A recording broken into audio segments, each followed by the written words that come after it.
Available now from Visual Vengeance is the 1994 straight-to-video, shot-on-video horror film Vampires and Other Stereotypes. This is a film I'd never heard of. Now, we'll talk a little about this kind of thing before we even talk about this thing. So, when I was a video store hound, when video stores came out, I was a youth, and it was my candy store. Oh my God, I can watch movies when I want to. I can watch whatever I want, when I want. I can watch really obscure stuff that they don't play on TV.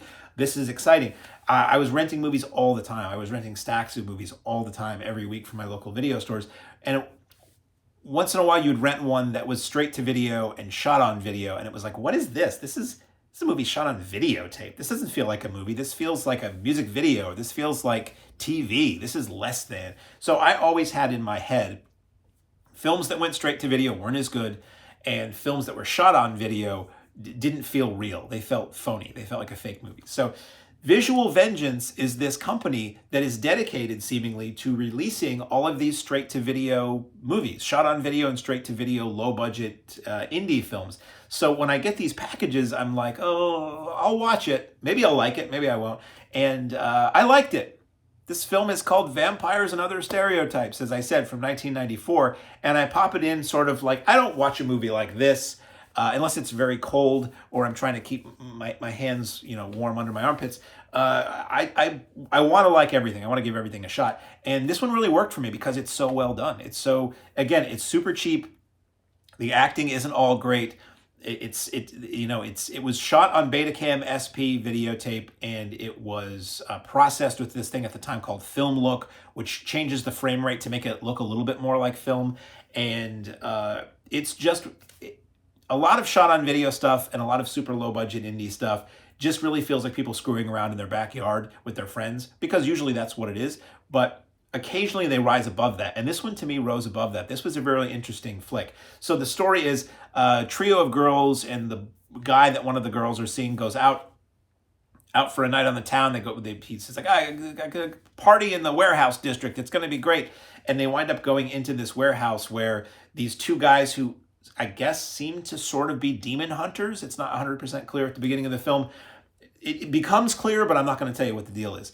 These two guys who seem to be demon hunters have like these people hanging dead upside down, and this quartet of youths walk in, and they're like, oh, I think we got the wrong place, sorry. And then this weird solarization effect happens, and one of the two demon hunter guys says, okay, well, we've been transported to hell now, and we have to try to survive the night.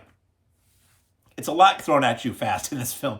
And the hell that they're in is really the same spot. It looks like a warehouse. I guess it was shot in like an empty auto body shop, and it takes place predominantly in one room and a couple hallways, but mostly it's in one room. And it's these people trying to fight off all the demons that are trying to get in through the various doors and portals and things like that. And over time you find out the true nature of multiple people who are there.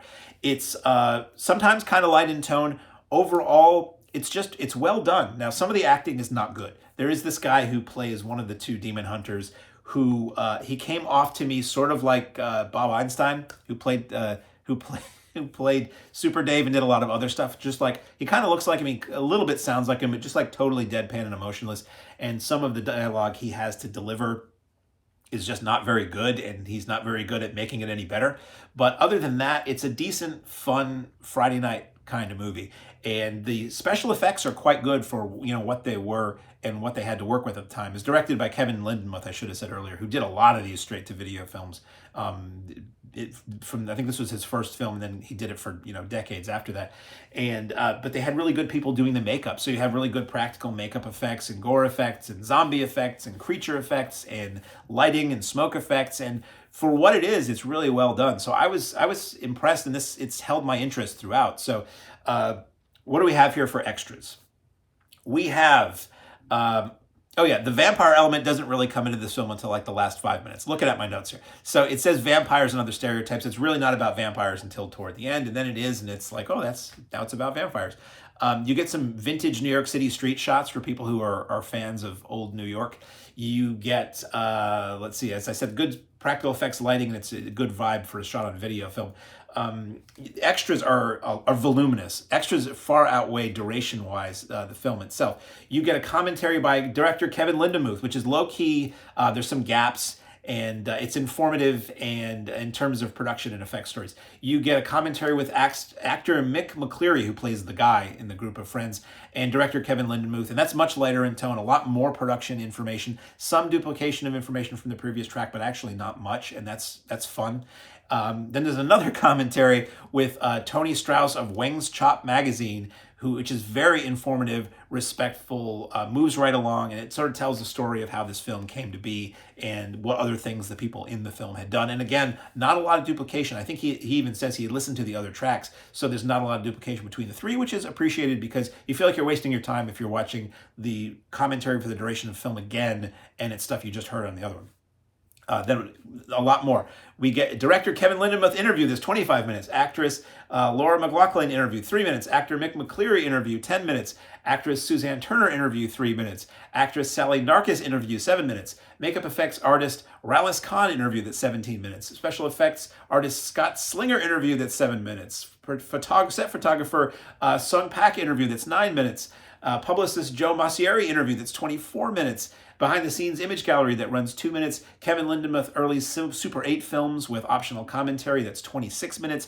Quality of that is actually not very good. I think it was probably a transfer that somebody had done on a wall years ago. So they're, for the most part, kind of blurry. I kind of wish that they had done a newer transfer of these films because they look like they were kind of fun. And original trailer, 2 minutes, and the Visual Vengeance trailer, that's 1 minute. So here's the packaging. So you get front interesting artwork that they always do for these Visual Vengeance. Slipcase, which, get ready for it, sing along if you know the words, slips off to reveal different artwork on the front, and the back is the same, just a different color scheme. But inside is where it counts. So you open this up, and you get a sheet of video store style stickers that would be on videotapes or DVDs in the old days. You get a booklet with behind the scenes photos and information.